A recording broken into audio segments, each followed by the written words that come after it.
Marcos, capítulo 7. Os fariseus e alguns escribas, vindos de Jerusalém, reuniram-se em volta de Jesus.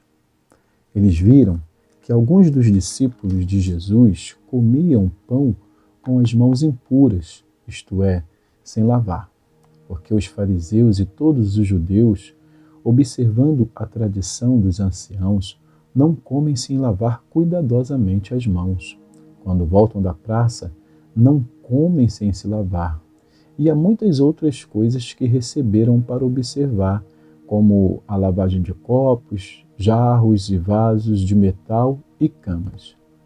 Os fariseus e os escribas perguntaram a Jesus: por que os seus discípulos não vivem conforme a tradição dos anciãos, mas comem com as mãos impuras? Jesus respondeu: bem profetizou Isaías a respeito de vocês, hipócritas, como está escrito: este povo me honra com os lábios, mas o seu coração está longe de mim. Em vão me adoram, ensinando doutrinas que são preceitos humanos. Rejeitando o mandamento de Deus, vocês guardam a tradição humana. E disse-lhes ainda: vocês sempre encontram uma maneira de rejeitar o mandamento de Deus para guardarem a própria tradição. Pois Moisés disse: honre seu pai e a sua mãe, e quem maldisser o seu pai ou sua mãe, seja punido de morte. Vocês, porém, dizem que, se alguém disser a seu pai ou a sua mãe: a ajuda que você poderia receber de mim é corbã, isto é, oferta ao Senhor, então vocês o dispensam de fazer qualquer coisa em favor de seu pai ou da sua mãe, invalidando a palavra de Deus por meio da tradição que vocês mesmos passam de pai para filho, e fazem muitas outras coisas semelhantes. E, convocando outra vez a multidão, Jesus disse: escutem todos e entendam. Não existe nada fora da pessoa que, entrando nela, possa contaminá-la, mas o que sai da pessoa é o que a contamina. Se alguém tem ouvidos para ouvir, ouça. Quando entrou em casa, deixando a multidão, os seus discípulos interrogaram a respeito da parábola. Jesus disse: então vocês também não entendem?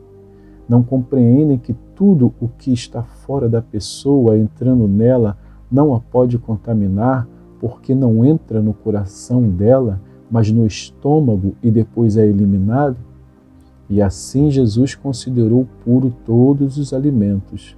E dizia: o que sai da pessoa, isso é o que contamina. O que sai da pessoa, isso é o que a contamina.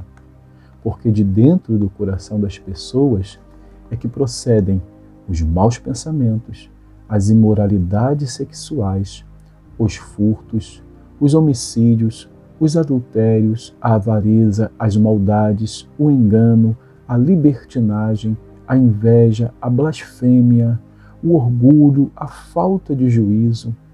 Todos estes males vêm de dentro e contaminam a pessoa. Levantando-se Jesus, saiu dali e foi para as terras de Tiro e Sidom. Tendo entrado numa casa, não queria que ninguém soubesse onde ele estava.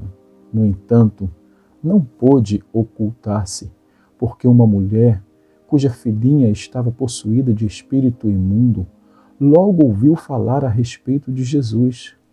Ela veio e se ajoelhou aos pés dele. Essa mulher era estrangeira, de origem sírio-fenícia, e pedia a Jesus que expulsasse o demônio da sua filha. Mas Jesus lhe disse: deixe primeiro que os filhos se fartem, porque não é correto pegar o pão dos filhos e jogá-lo aos cachorrinhos. A mulher respondeu a ele: Senhor, os cachorrinhos debaixo da mesa comem das migalhas das crianças. Então Jesus disse à mulher: por causa desta palavra, você pode ir, o demônio já saiu da sua filha. Quando a mulher voltou para casa, achou a menina sobre a cama, pois o demônio tinha saído dela. De novo, Jesus se retirou das terras de Tiro e foi por Sidom até o mar da Galileia, através do território de Decápolis. Então lhe trouxeram um surdo e gago e lhe suplicaram que impusesse as mãos sobre ele. Jesus, tirando-o da multidão à parte, pôs os dedos nos ouvidos dele. Depois, cuspindo, aplicou saliva na língua do homem. Então, erguendo os olhos ao céu, suspirou e disse: Efatá, que quer dizer, abre-se.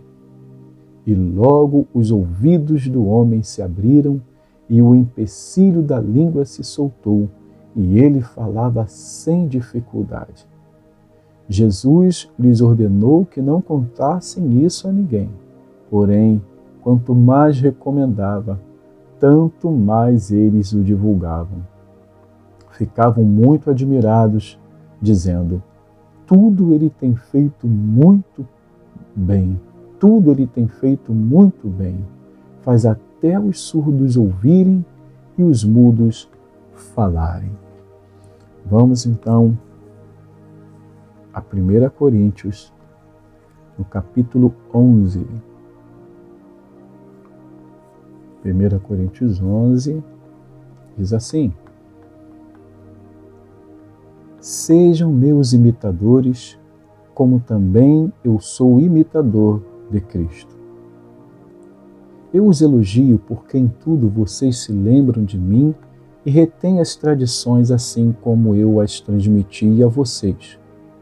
Quero, porém, que saibam que Cristo é o cabeça de todo homem, e o homem é o cabeça da mulher, e Deus é o cabeça de Cristo. Todo homem que ora ou profetiza com a cabeça coberta desonra a sua própria cabeça. Toda mulher, porém, que ora ou profetiza com a cabeça descoberta desonra a sua própria cabeça, porque é como se a tivesse rapada. Portanto, se a mulher não cobre a cabeça, nesse caso, que rape o cabelo. Mas se é vergonhoso para a mulher tosquiar-se ou rapar o cabelo, que ela cubra a cabeça. Porque o homem não deve cobrir a cabeça, por ser ele imagem e glória de Deus, mas a mulher é glória do homem. Porque o homem não foi feito da mulher, mas a mulher foi feita do homem. Porque também o homem não foi criado por causa da mulher, e sim a mulher por causa do homem. Portanto, por causa dos anjos, a mulher deve trazer um sinal de autoridade na cabeça. No Senhor, todavia, nem a mulher é independente do homem, nem o homem é independente da mulher. Porque assim como a mulher foi feita do homem, assim também o homem nasce da mulher. E tudo vem de Deus. Julguem entre vocês mesmos. É próprio que a mulher ore a Deus com a cabeça descoberta? Ou a própria natureza não lhe ensina que é desonroso para o homem usar cabelo comprido? E que, tratando-se da mulher, é para ela uma glória, pois o cabelo lhe foi dado em lugar de véu. Mas se alguém quiser discutir essa questão, saiba que nós não temos tal costume, nem as igrejas de Deus. Mas nisto que agora prescrevo, não posso elogiá-los, porque vocês se reúnem não para melhor, e sim para pior. Porque antes de tudo estou informado de que quando se reúnem na igreja, existem divisões entre vocês, e eu em parte acredito que isso é verdade. E é até necessário que haja partido entre vocês, para que também os aprovados se tornem conhecidos entre vocês. Quando, pois, se reúnem no mesmo lugar, não é a ceia do Senhor que vocês comem, porque quando comem, Cada um toma antecipadamente a sua própria ceia, e enquanto um fica com fome, o outro fica embriagado. Será que vocês não têm casas repetindo, será que vocês não têm casas onde podem comer e beber? Ou menosprezam a igreja de Deus e envergonham os que nada têm? Que posso dizer a vocês? Devo elogiá-los? Nisto, certamente não posso elogiá-los, porque eu recebi do Senhor o que também lhes entreguei, que o Senhor Jesus, na noite em que foi traído, pegou um pão e, tendo dado graças, o partiu e disse: Isto é meu corpo que é dado por vocês. Façam isto em memória de mim. Do mesmo modo, depois da ceia, pegou também o cálice, dizendo: Este cálice é a nova aliança no meu sangue. Façam isto todas as vezes que o beberem, em memória de mim. Porque todas as vezes que comerem este pão e beberem o cálice, vocês anunciam a morte do Senhor até que ele venha. Por isso, aquele que comer o pão ou beber o cálice do Senhor indignamente será réu do corpo e do sangue do Senhor. Que cada um examine a si mesmo, e assim coma do pão e beba do cálice. Pois quem come e bebe sem discernir o corpo, come e bebe juízo para si.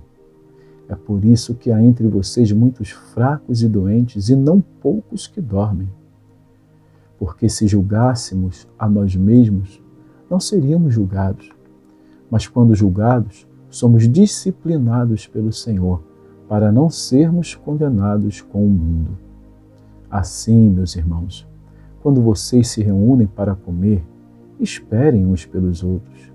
Se alguém tem fome, que coma em casa, a fim de que vocês não se reúnam para juízo. Quanto às demais coisas, eu as ordenarei quando for aí. Que Deus abençoe a porção da sua palavra.